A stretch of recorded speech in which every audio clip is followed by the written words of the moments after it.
If you don't know already, I made a video a while back showing how many jumps were needed to complete Super Mario Galaxy, or at least the main story for it. So if you haven't watched this video, I encourage you to do so now, since I will be adding onto the score from that video. Anyways, the rules are the same as always. A jump is when Mario's feet lift off the ground by pushing him downwards. This includes all the normal ways of jumping, like wall kicks, side jumping from poles, jumping with a star ball, two-player jumps, and, well, jumping. Everything else is fair game, but just know that I'll be mentioning every single time I jump. I should also add that there have been multiple ways to improve on our previous score as well, so I will be briefly going over that now. First of all, I got a few comments telling me that in Super Mario 3D All-Stars, you don't actually need a jump to grab any of the pool stars, so that's going to remove 2 jumps from entering the kitchen. Trouble on the Tower takes 0 jumps instead of the normal 3, since you can climb up this wall by bouncing on the head of this enemy, use some Starbits to elevate it, bounce on it again to reach the launch star, bounce on this piranha plant like normal, and then fall off this cliff so we can respawn the plant for later.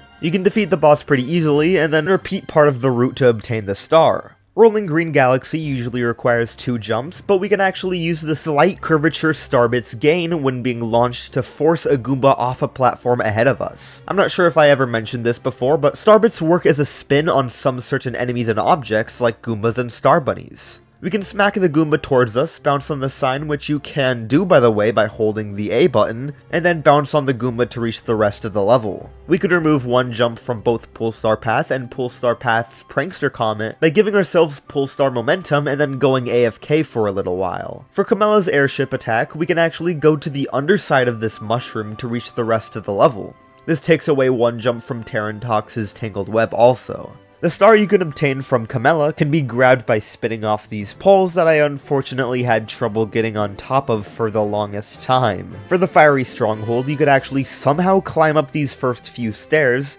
go inside this fence if you're precise enough with it, and spin jump up these falling steps. Bowser Jr.'s Airship Armada just has this damage boost up to this elevated area right after we deal the final blow. And since there's a Goomba sneaking around in this box, we can bounce on its head to grab the star. Sunken Treasure shows us some weird swimming tech known as Shore Launch, where you can gain an insane amount of height by face planting into the water. The Fast Foe Comet and the normal star for the secret undersea cavern require no jumps since you could just barely spin into the star. The first star of Freeze Flame Galaxy requires Shore Launch. Bowser's Dark Matter Plant has us do this insane spin jump that I didn't even know was possible, and you can throw Starbits at one of the Goombas to reach the next area of the level. By phasing through one of these gates, you can reach this gravity zone that previously took 1 long jump. And at the end of this zone, you'll find a Goomba that'll help us later on if we keep hitting it up these stairs. After defeating Bowser, we can actually find the Goomba again and use it to grab the star. The 1 star that required a jump in Sea Slide doesn't need a jump. The Lava Spire star doesn't require any jumps since we could actually climb up the entire volcano without jumping a single time. The Pool Star section can also be completed by simply going into first person mode and grabbing the Pool Star. The Hungry Luma also doesn't require any jumps.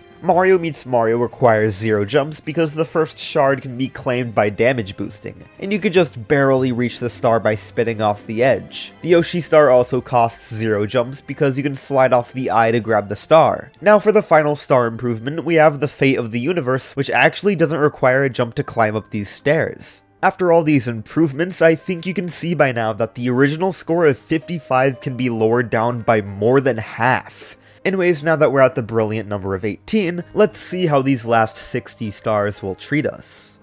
Also, if you haven't noticed already, some of these stars will be tool assisted, so huge thanks to the Super Mario Galaxy ABC team for helping me out with a bunch of these stars. After you defeat Bowser for the first time, you gain access to a new type of comet that'll make you collect 100 purple coins. So for our first mission, I decided to collect 100 purple coins from Good Egg Galaxy. All we really had to do was walk around several planets, but the star does require 1 jump. The next star I grabbed was in Honey Hive Galaxy, and all we had to do was knock Luigi off this tree and then fly into the star. 0 jumps. We also had to play the Cosmic Comet for this galaxy, and you can surprisingly complete this with 0 jumps since the star is located directly below this fence, meaning we can pretty much just slide down and grab the star. Honey Hive Galaxy of course had its own 100 coin star, so we're going to start it off by going near the area where our last star was hidden, and while I was heading over there I decided to grab some star bits on the way. There's a pipe to the left of this fountain, and you can grab some coins from its exit point.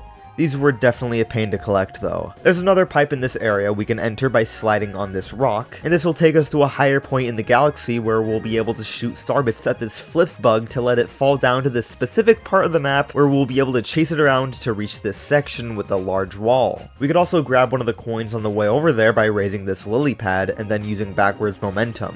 The end point for this flip bug is going to be all the way down where that rock we needed to slide off of earlier was. This is so then we'll be able to bounce off of him for later, since we're not going to be able to use that rock a second time.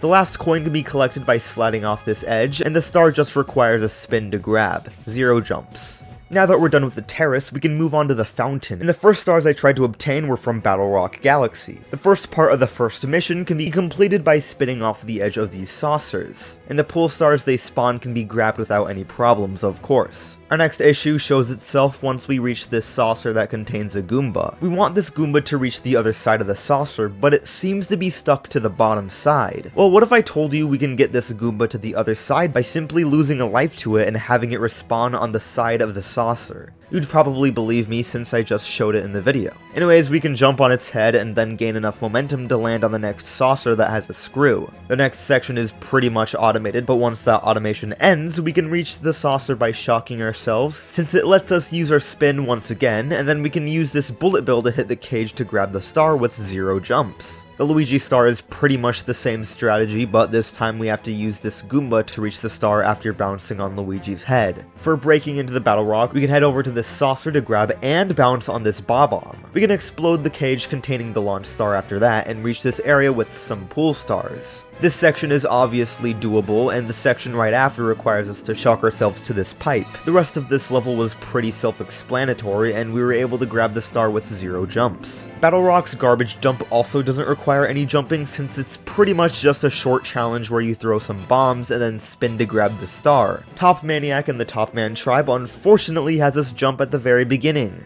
but the rest of the level doesn't really have any more jumps since we can use backwards momentum to get past some spring vaults. For the Top Man fight, you can use a Top Man to climb the stairs, and also bounce off these Top Minis to defeat the Top Maniac. 1 jump. The Top Maniac Daredevil run also costs 1 jump, but that is unfortunately due to the fact that we can't hit these lasers that would normally allow us to gain height to bounce on the Top Minis. Now we are on to the purple coins of this galaxy. I thought this was going to require a whole lot of jumps, but since we're surrounded by a bunch of amps, we can spin off of the saucer, hit the amp, and then grab the coins that were needed. We can just barely complete the level this way since they provide us with a health mushroom near the beginning. Grabbing the star looks really cool too, since we'll need to bounce off one of these cannonballs to reach this robot that'll help us grab the star. 0 jumps. Space Junk purple coins are pretty easy to collect, but we do have to jump to grab the star. That was the last star for the fountain, so now we're on to the kitchen. Wall cooking up the waterfall is up next, and this seems pretty complicated at first since we need to build platforms for Mario using the ice flower, but you can see that the ice tiles we're placing on the walls aren't exactly in one specific spot. And since we can phase through the water as normal Mario, we're able to climb up these ice tiles like you would for a normal platform. Now, this next trick looks like a cheat, but trust me, this is an actual glitch in the game. Let me explain it real quick.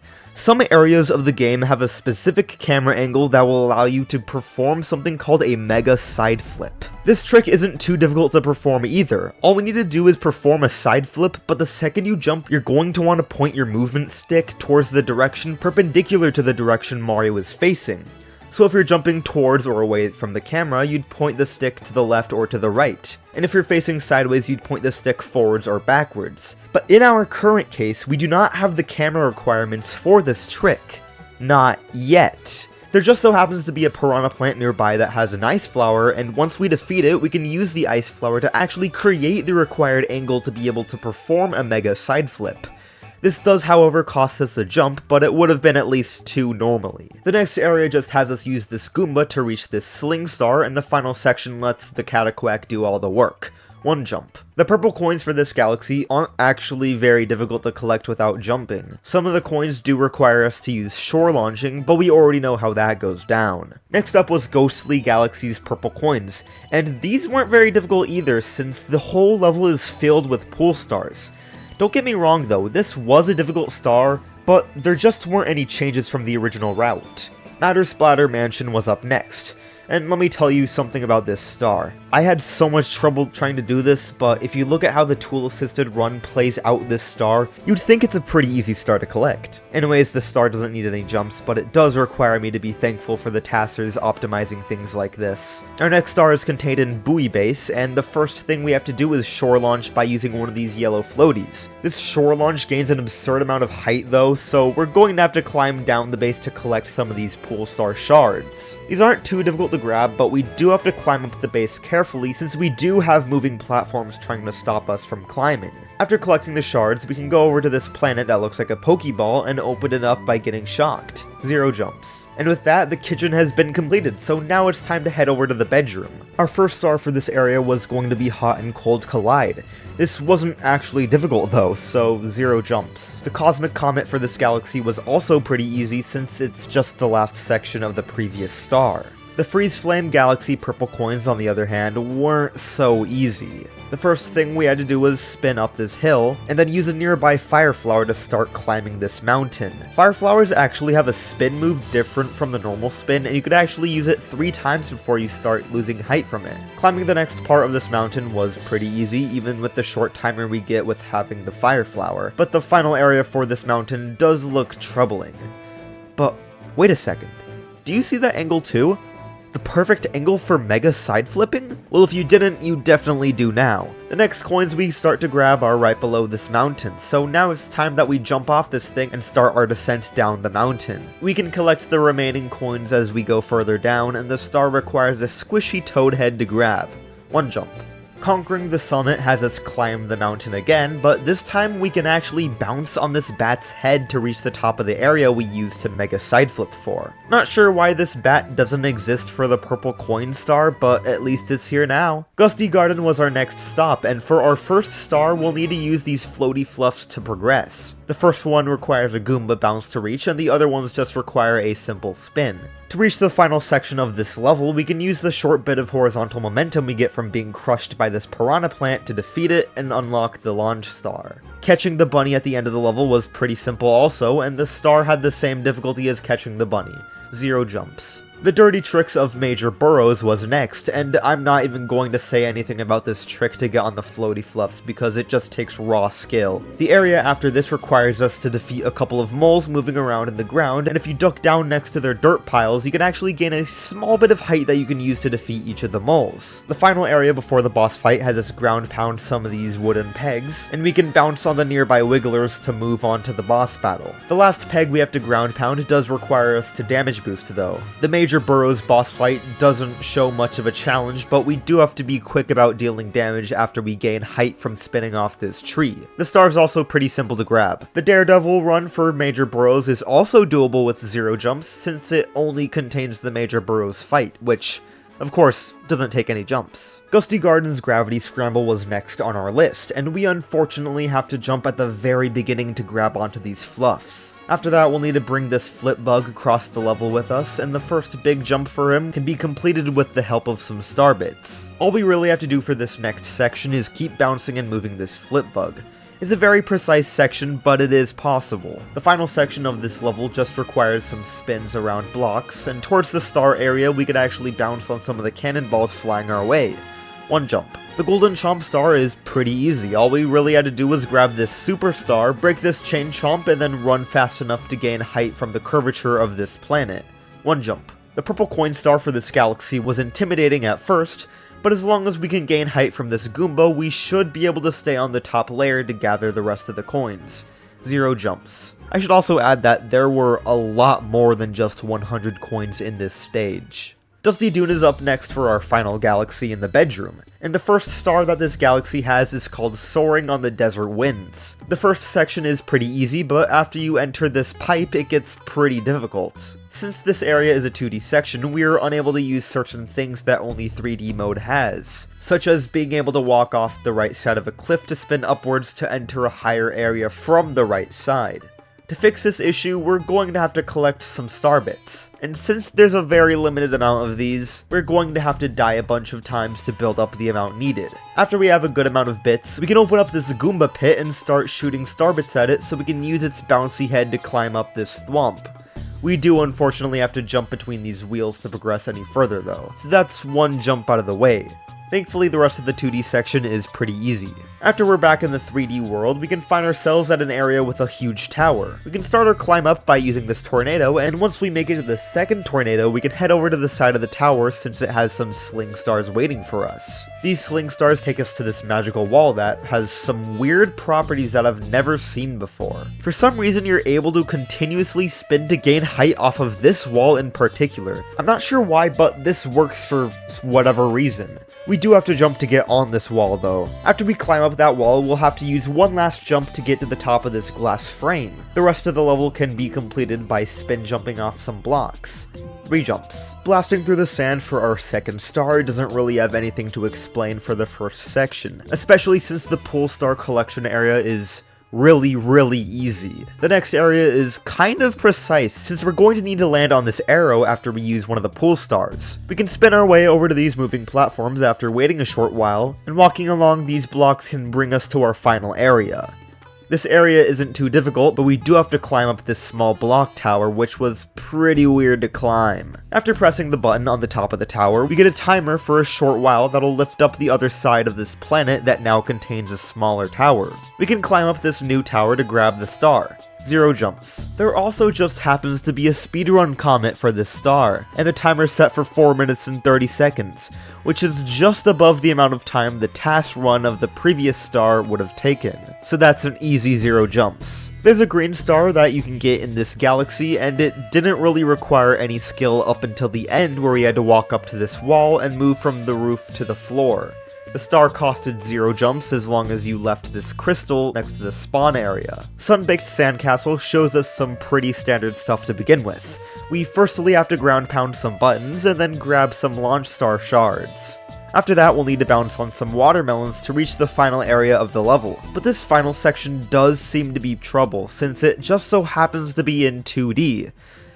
Kind of. Since it's not fully 2D, we can walk up these stairs, but we do have to jump once to grab the star. The castle is also really easy to climb. Bullet Bill on your back starts off just like the last star, but this time you can take an alternate route that requires 0 jumps. The purple coins for this galaxy aren't that difficult to get, but we do have to climb up this tower again and jump to get this purple coin high above this switch. 1 jump. After this star, we unlock a Hungry Luma, and the level contained inside has a lot of water, so that's an obvious 0 jump star. Now that we're done with the bedroom, we would normally move on to the engine room for our next area, but instead I decided to go over to this green launch star since it contains a few levels now that we have collected enough green stars. The first one I tried out was Gizmos, Gears, and Gadgets, and we can get on the star ball pretty easily if we bounce on this sign. But we do have to jump twice pretty much right after we get on this ball. One to knock down this bridge, and another to break this block.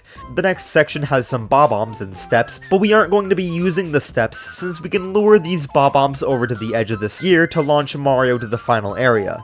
I know it shows Luigi, but it doesn't matter. The last section doesn't require any jumps. Our next star was in Bubble Blast Galaxy, and this star has you go through a bunch of challenges with the bubble, but it isn't too difficult. The final green star for this game is contained in Loop-De-Swoop Galaxy, and this level didn't require any jumps. It was really easy. There's actually another star that we can collect before we enter the engine room, and it's called choosing a favorite snack. I tried to play this level in the last video, but when I chose the ghost mushroom, it would disappear after we got past a certain point. The bee mushroom, however, does not go away for whatever reason, so we can actually get across the level and grab the star with 0 jumps. Now we're on to the engine room, and this next star is something I was worried about. Luigi's purple coins. For this star, I would be given 3 minutes to collect 100 of 150 coins. The twist for this star is the platforms that we're supposed to use all change in some way. Half of these will shrink until they disappear, and half of these will spin around in one direction.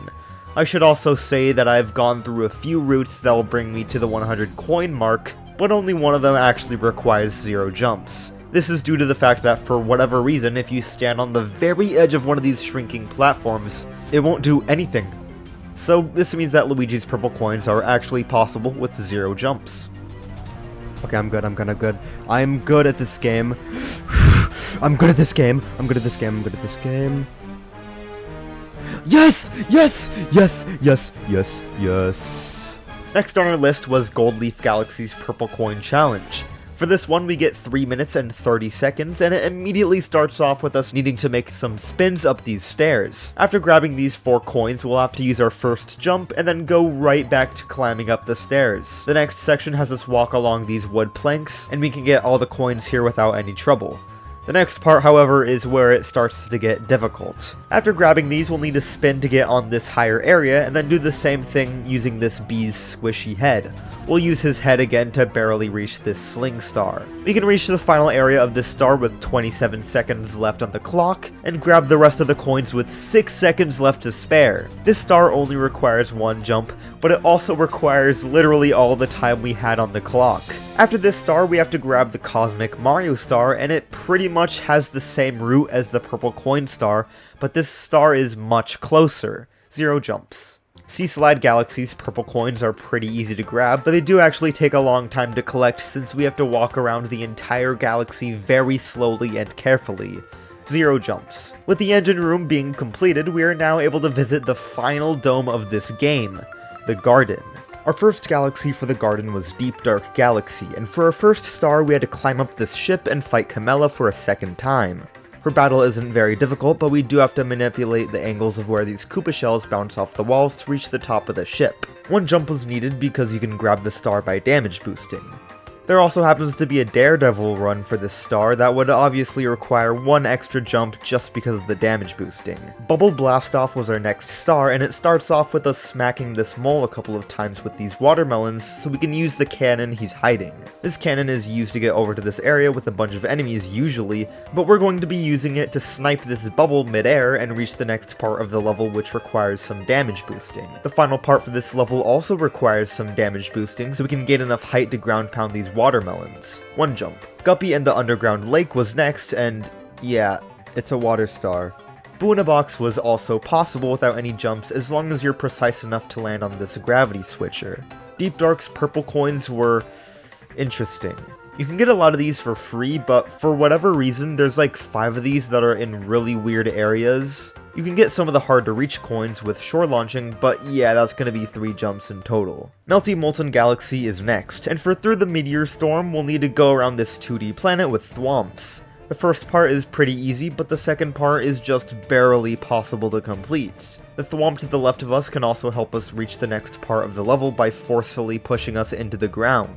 The final part of the level contains a star ball, and we can complete this part like we normally would, except for the part where we will need to speed across these final platforms to grab the star with 0 jumps. Our next star was Fiery Dino Piranha, and the first thing we had to do was climb up to this area to get inside this pipe. Instead of climbing this specific section though, I decided to climb up this other area to get into the pipe, and it didn't require any jumps. The next part of this level has some platforms spinning around us, and it's pretty much just the same deal as the Pole Star shards from Bowie Base. The final area has us fight the Fiery Dino Piranha, and of course this doesn't require any jumps until the star shows up.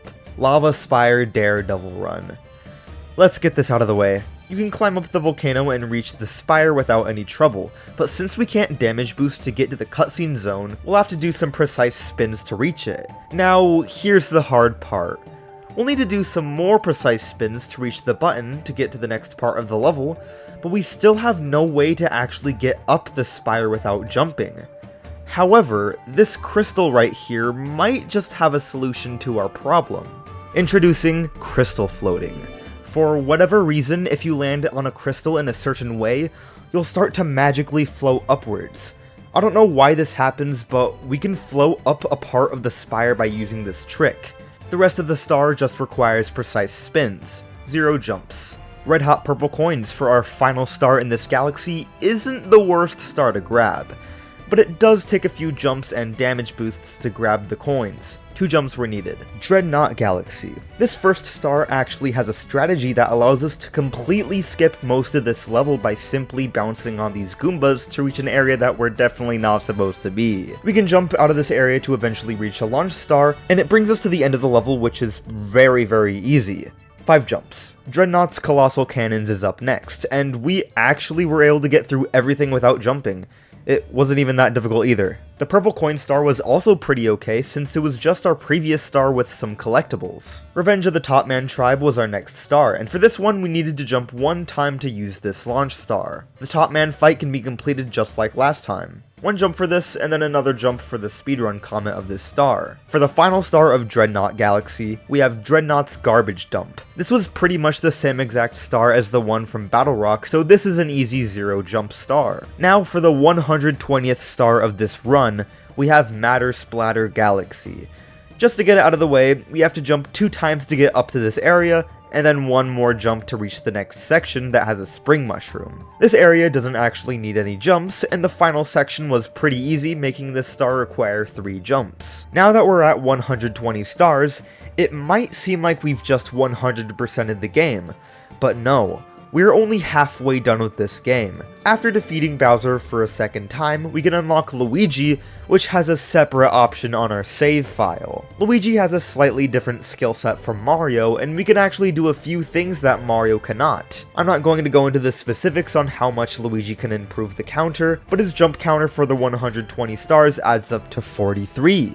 Now that we have 240 stars in total, we're able to play the final galaxy. Grand Finale Galaxy brings us back to the Star Festival, and we have to collect 100 purple coins to get the star. We need to jump 1 time to get on top of this mushroom, and then use our final jump to grab the last star of the game.